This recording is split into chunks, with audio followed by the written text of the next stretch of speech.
काही वर्षांपूर्वी रस्त्यावरती पानटपरी चालवणारा आता लाल दिव्याच्या गाडीतून फिरणार आहे। हा चढा प्रवास आहे जळगाव ग्रामीणचे शिवसेना आमदार गुलाबराव पाटलांचा। गुलाबराव पाटील यांचा गतकाळ सांगणारा झी24 तासचा हा विशेष वृत्तांत।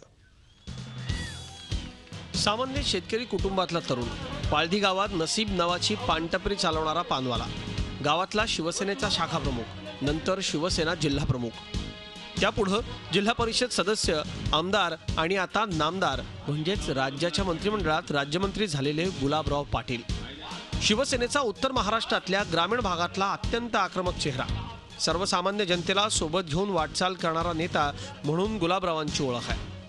पाटील साहेबांनी जी पान ठेला सुरू केला त्याचं नाव नसीब पान सेंटर होतं आणि नसीब पान टपरी सेंटर असलं तरी सुद्धा त्यांचं मन तिथं रमत नव्हतं। त्यांचं नसीब कुठेतरी त्यांना खुणावत होतं आणि त्या माध्यमातून त्यांनी समाजकारणामध्ये उडी घेऊन ते समाजकारण करत असताना आमदार की 3 वेळा टर्म भूषवल्यानंतर आता आज कुठे त्यांचं नशीब म्हणजे उघडलं असं मला वाटतं। आजपर्यंत असं कधीच वाटले नाही की गुलाबरावांनी कोणाला नाराज केला असेल आणि माझ्या माहितीप्रमाणे अल्पसंख्याक समाजाचा हा नेता, एक कार्यकर्ता ते नेता होऊ शकला, हे सर्व धर्मीय लोकांना सोबत घेतल्यामुळे जे शक्य होऊ शकलं।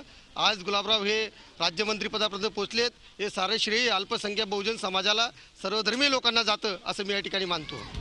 गुलाबरावांच्या शपथविधी निमित्तानं पाळधी गावात सकाळी 7 वाजल्यापासून ढोल ताशांचा गजर आणि साखर वाटप सुरू होतं।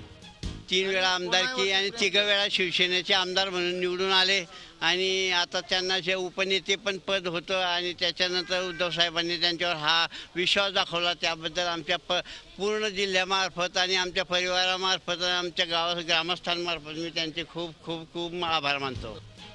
जळगाव जिल्ह्यातल्या शिवसेना आमदाराला मंत्रिपद मिळाल्यानं जिल्ह्यात शिवसेनेची ताकद वाढायला मदत होईलच। त्याचवेळी चढाओढीच्या राजकारणात शिवसेना भाजपतले वादही चव्हाट्यावर येतील। विकास भदाणे, झी मीडिया, जळगाव। झी 24 तास रहा एक पाऊल पुढे।